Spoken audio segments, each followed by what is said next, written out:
سورج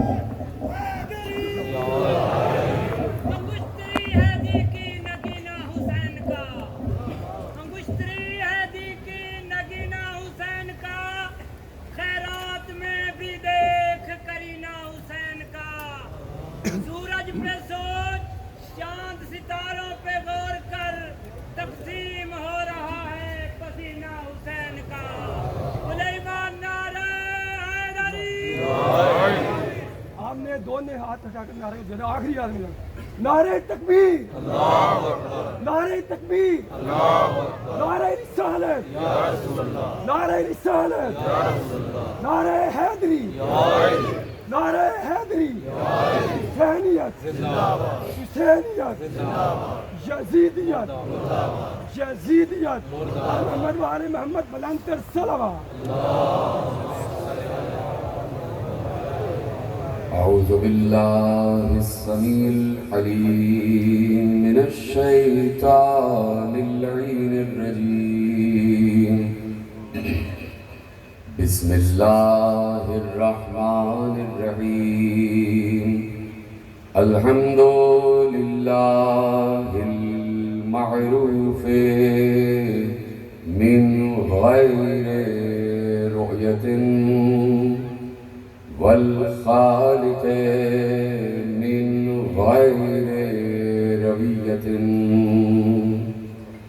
الذي لم يزل قائما دائما إذ لا سماء ذات أبراج ولا ليل داج ولا بحر ساج ولا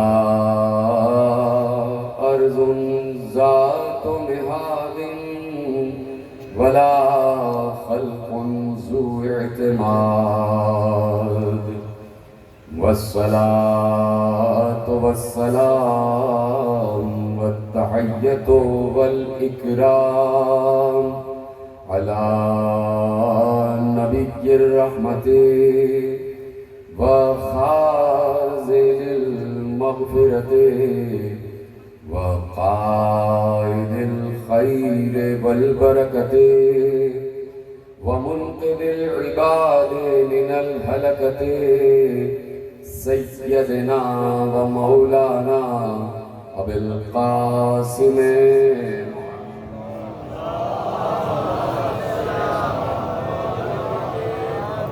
وأهل بيته الطيبين الطاهرين المعصومين المظلومين المنتخبين المنتجبين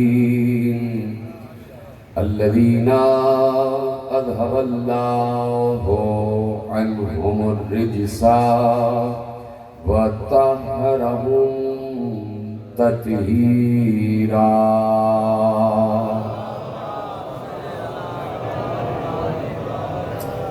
أما بعد فقد قال الله سبحانه وتعالى في محكم كتابه المجيد وفرقانه الحميد وقوله الحق بسم الله الرحمن الرحيم يعرفون نعمة الله ثم ينكرونها وأكثرهم الكافرون صلوات پڑھیں محمد و آلہ۔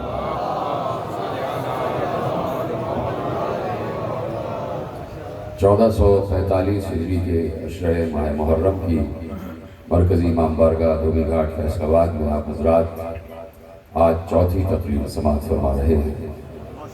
موضوع گفتگو ہے وسائل معرفت، اور وسائل معرفت یقیناً بہت ضروری ہیں۔ جو انسان جتنا ایمان کے درجوں میں آگے بڑھنا چاہتا ہے اس کے لیے ضروری ہے کہ وہ معرفت میں اتنا ہی آگے بڑھے۔ جو جتنا معرفت میں آگے بڑھے گا اس کے ایمان کے درجوں میں اتنا ہی اضافہ ہوتا جائے۔ اب میں یہ جملہ عرض کر چکا، تو اس جملے کی روشنی میں آپ اندازہ لگائیے کہ جو ایمان کے 10ویں درجے پر آ جائے اس کی معرفت کیا ہوگی۔ جو ایمان کے 10ویں درجے پر ہو تو اس کی معرفت کیا ہوگی۔ اور یہ درجات ایمانی بوسائل معرفت ہے اور بوسیلہ معرفت ہے، اور معرفت بقدر عقل ہے۔ جس کی جتنی عقل بڑھے گی اس کی اتنی ہی معرفت بڑھتی جائے گی۔ اپنے چاروں طرف کے مناظر پر غور کرنا معرفت میں اضافے کا سبب ہے۔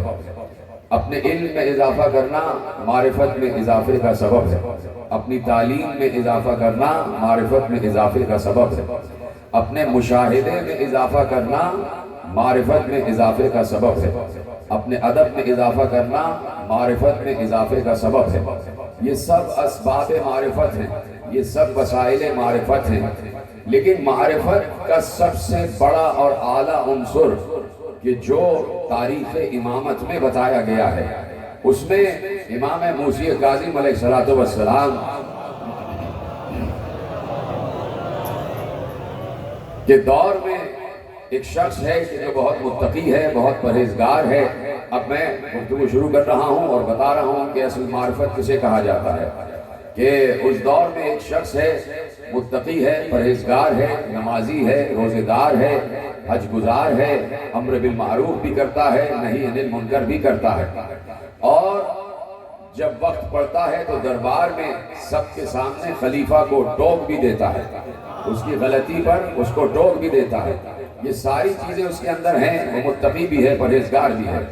ایسے میں کسی مسجد میں اس کی ملاقات میرے ساتویں امام سے ہو گئی۔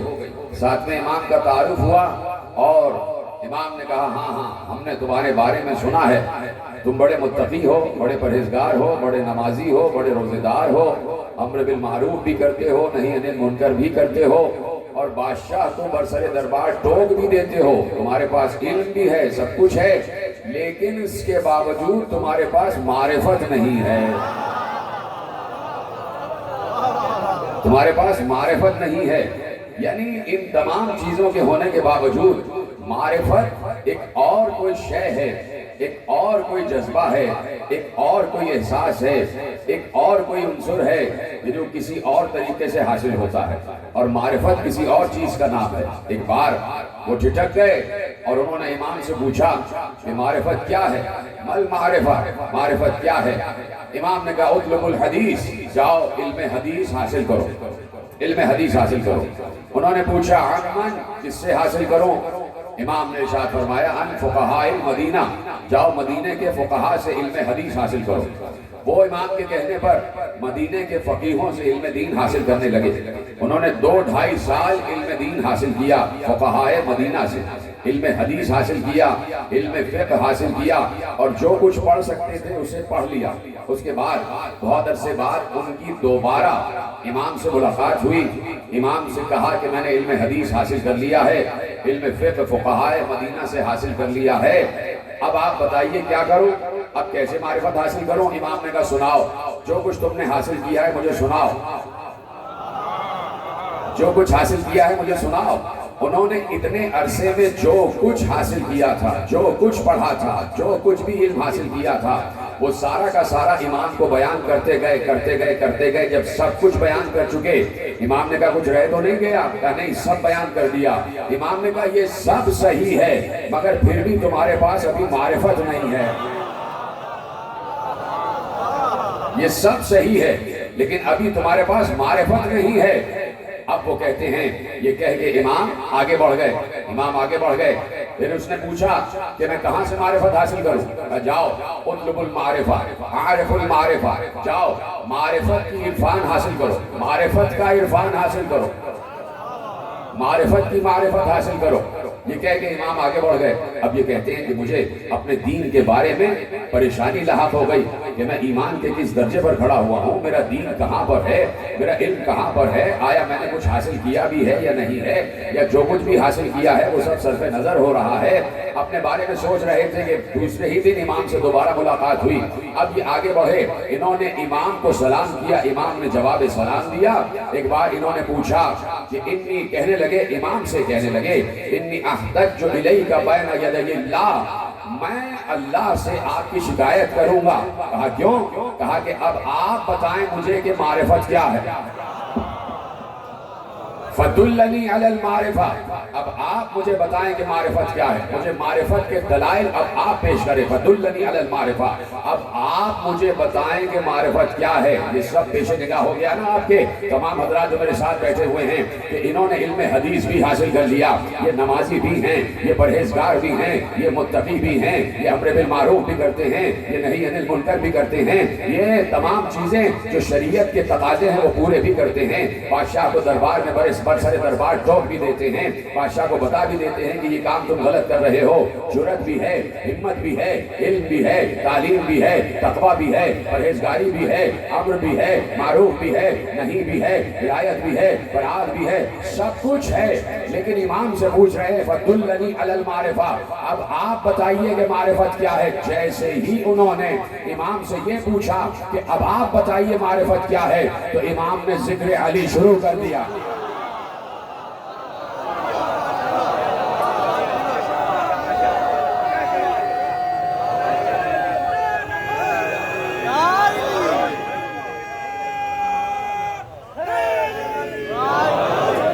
فأخبرہ بأمیر المومنین, روایت کے الفاظ ہیں اصول کافی میں محمد ابن یعقوب کلینی علیہ الرحمہ نے یہ روایت لکھی.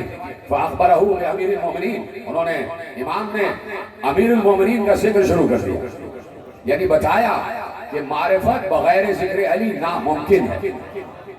جب تک ذکر علی نہ ہو, جب تک علی کا عرفان نہ ہو, جب تک ذکر علی کی معرفت نہ ہو تو معرفت میں آگے نہیں بڑھ سکتے. یہ روحانیت کا سلسلہ ہے, یہ روحانیت کا سلسلہ ہے. یہ وہ سلسلے ہیں کہ جو انسان کو اللہ سے قریب کر دیتے ہیں. ہمارا اصل مقصد اس کائنات میں آنے کا یہ ہے کہ ہم قرب خدا حاصل کریں. توجہ ہے, ہم قرب خدا حاصل کریں. اللہ تو ہمارے قریب ہے, لیکن ہمیں یہ دیکھنا ہے کہ ہم اللہ کے کتنے قریب ہیں, ہم اللہ کے کتنے قریب ہیں. تو اللہ کا قرب بغیر وسیلہ ناممکن ہے. آپ خاموش ہو گئے اس بات.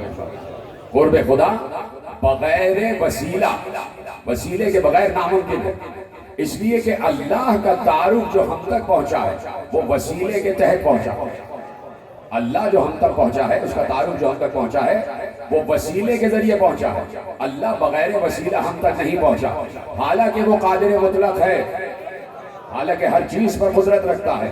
وہ چاہتا تو ہم تک بغیر وسیلہ پہنچ جاتا, اپنی قدرت کے تحت ہمارا, ہم تک اس کا تعارف بغیر وسیلہ پہنچ سکتا تھا. لیکن میں ملاؤں سے یہ کہنا چاہتا ہوں کہ جب وہ اتنا قادر ہوتے ہوئے ہم تک بغیر وسیلہ نہیں پہنچا تو ہم اتنے کمزور ہوتے ہوئے اس تک بغیر وسیلہ کیسے پہنچ جائیں گے. ہم اتنے ناقص ہوتے ہوئے اس تک بغیر وسیلہ کیسے پہنچ جائیں گے. تو وسیلہ بہت ضروری ہے, اور وسیلہ بھی وہ ہو جو معرفت کے ساتھ, جو معرفت کے ساتھ. ہر کام کی معرفت ہونا ضروری ہے. جو کام آپ کر رہے ہیں, اب میں نچلے درجے سے بات شروع کر رہا ہوں کہ بھائی جو کام آپ کر رہے ہیں اس کی معرفت ہونا ضروری ہے کہ کام کیا کر رہے ہیں, کام کیا کرنا ہے. مثلا میں نے کہیں مثال دی تھی اور وہ مثال آپ کے سامنے دہراتا ہوں کہ آپ جا رہے ہیں, سڑک پر جا رہے ہیں, اور ایسے میں کوئی صاحب ہیں جو گڈھا کھود رہے ہیں, گڑھا کھود رہے ہیں, کھدائی کر رہے ہیں. آپ نے ان سے پوچھا کیا کر رہے ہو, توجہ سے سنیے گا اور سمجھیے گا میں کہنے کا چاہ رہا ہوں. آپ نے ان سے پوچھا کیا کر رہے ہو, انہوں نے کہا گڑھا کھود رہا ہوں. ٹھیک ہے, آپ نے کہا کیوں کھود رہے ہو, انہوں نے کہا مجھے نہیں معلوم کیوں کھود رہا ہوں. تو جو ہے سب سن رہے ہیں میرے ساتھ, یعنی اس کام کی معرفت نہیں ہے کہ جو کام کر رہے ہیں, اس کام کی معرفت نہیں ہے جو کام کر رہے ہیں. اب میں نے نچلے سطح کی مثال دی, اب میں ذرا بلند سطح کی مثال دیتا ہوں. کوئی صاحب نماز پڑھ رہے ہیں, کوئی صاحب نماز پڑھ رہا، نماز پڑھ لی انہوں نے، آپ نے پوچھا کیا کام کر رہے تھے؟ انہوں نے کہا نماز پڑھ رہا تھا۔ آپ نے کہا کس کی نماز پڑھ رہے تھے؟ انہوں نے کہا پتہ نہیں۔ یہ آخری آدمی تک بات میری پہنچ رہی ہے؟ یعنی جو کام کر رہے ہو اس کی معرفت ہونا ضروری ہے، اس کو پہچاننا ضروری ہے۔ جس کا سجدہ کر رہے ہو کیا اسے پہچانتے بھی ہو؟ جس کے سجدے میں پیشانی رکھی ہے کیا اس کا عرفان بھی حاصل ہے؟ کیا اس کی معرفت بھی حاصل ہے؟ اس لیے جب امام سے پوچھا گیا کہ مولا ہماری دعائیں قبول نہیں ہوتی، بعض دعائیں ہماری رد ہو جاتی ہیں، قبول نہیں ہوتی، اس کی وجہ کیا ہے؟ سنیں گے جملہ؟ میرے چھٹے امام نے ارشاد فرمایا کہ لِأَنَّكُمْ تَدْعُونَ مَنْ لَا تَعْرِفُونَ، اس لیے کہ تم اس کو پکار رہے ہو جسے پہچانتے ہی نہیں ہو، اس کو پکار رہے ہو جسے پہچانتے ہی نہیں ہو، جس کا عرفان ہی حاصل نہیں ہے۔ تو عرفان ضروری ہے۔ میں نے کہا معرفت بقدر عقل، اور عقل پر سائیکل کیا جا سکتا ہے، عقل پر سائیکل کیا جا سکتا ہے۔ عقل آگے بڑھتی ہے، معرفت آگے بڑھتی ہے۔ عقل کامل ہوتی ہے 40 برس کے سن میں، تو آپ کی معرفت بھی 40 برس کے سن میں کامل ہو جانی چاہیے۔ تو اب معرفت کے ذرائع کیا ہیں؟ معرفت کے وسیلے کیا ہیں؟ اللہ نے اپنے تک پہنچنے کے کچھ وسیلے قرار دیے ہیں، کچھ وسائل قرار دیے ہیں، اور ان وسائل کو پہچاننا بہت ضروری ہے۔ اس لیے جب آپ کسی بھی امام کے روضے پر جاتے ہیں، توجہ، کسی بھی امام کے روضے پر جاتے ہیں تو آپ ایک زیارت پڑھتے ہیں، اور جب زیارت پڑھتے ہیں تو اس میں ایک لفظ ادا ہوتا ہے، ایک لفظ ادا ہوتا ہے، اور وہ لفظ کیا ہے؟ بہت آسان لفظ ہے، آپ عربی ہی سے سمجھ جائیں گے کہ لفظ کیا ہے، بہت آسان لفظ ہے۔ اور جو حضرات زیارت پر جا چکے ہیں اور زیارتیں پڑھی ہیں انہوں نے، اور وہ اس لفظ تک بآسانی پہنچ جائیں گے کہ آپ امام کی طرف، ذریح کی طرف رخ کر کے مخاطب ہوتے ہیں۔ جہاں بہت سارے جملے امام کی شان میں بولتے ہیں، وہیں ایک جملہ ایک اور ہے، اور وہ ہر امام کے لیے بولا جاتا ہے کہ میں گواہی دیتا ہوں۔ کیا گواہی دیتا ہوں؟ انتم باب اللہ، آپ اللہ تک پہنچنے کا دروازہ ہیں۔ انت باب اللہ، آپ اللہ تک پہنچنے کا دروازہ ہیں۔ یہ سب ابواب اللہ ہیں، یہ جتنے ہیں یہ سب ابواب اللہ ہیں، یہ اللہ تک پہنچنے کا دروازہ ہے۔ یعنی اللہ تک پہنچنے کا کوئی دروازہ بھی ہے جس کے ذریعے سے اللہ تک پہنچا جا سکتا ہے، جیسے شہر علم تک پہنچنے کا دروازہ۔ سلامت رہیں آپ، اشاروں سے بات سمجھ رہے ہیں، خدا کا شکر ہے۔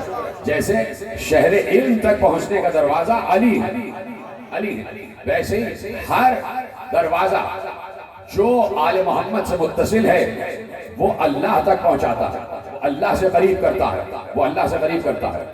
علی بھی باب اللہ ہے، اور علی کے بعد جتنے علی کے بیٹے ہیں سب کے سب باب اللہ ہیں، سب ابواب اللہ ہیں، سب اللہ تک پہنچنے کا وسیلہ ہیں، سب اللہ تک پہنچنے کا راستہ ہیں، سب اللہ تک پہنچنے کا دروازہ ہیں۔ پیغمبر تو یہاں تک کہہ چکے، توجہ فرمائی آپ نے، ایک مثال دے دوں پہلے کہ یہ فیصل آباد ہے اور ہمیں یہاں سے جانا ہے صاحبال، تو اس کے لیے ایک راستہ معین ہے، ایک راستہ معین کہ آپ یہاں سے چلے اور آپ نے سمندری کراس کرتے ہوئے آگے بڑھتے گئے، اور پھر اس کے بعد دو چار راستے، دو چار گلیاں موڑتے ہوئے آپ صاحبال پہنچ گئے۔ اب آپ یہاں سے بھی کسی سے پوچھیں گے کہ بھائی صاحبال پہنچنے کا راستہ کہاں ہے، ایسا ہے، تو انہوں نے بتایا بھائی ادھر جائیے، پھر ادھر جائیے، پھر ادھر سے وہ سڑک لیجئے اور لیجئے، آپ 1.5 گھنٹے میں صاحبال پہنچ جائیں گے۔ جب آپ اس راستے پر چلیں گے تو صاحبال پہنچیں گے۔ جیتے رہیں جن کے ہاتھ بلند ہو رہے ہیں۔ جب آپ اسی راستے پر چلیں گے تو صاحبال پہنچیں گے۔ اپنی مرضی سے کوئی راستہ اپنا لیا تو کہیں اور تو پہنچ جائیں گے، منزل پر نہیں پہنچیں گے، منزل پر نہیں پہنچیں گے۔ یعنی کسی شہر تک پہنچنے کا ایک راستہ ہے، اس راستے پر آپ چلیں تو آپ اپنی منزلیں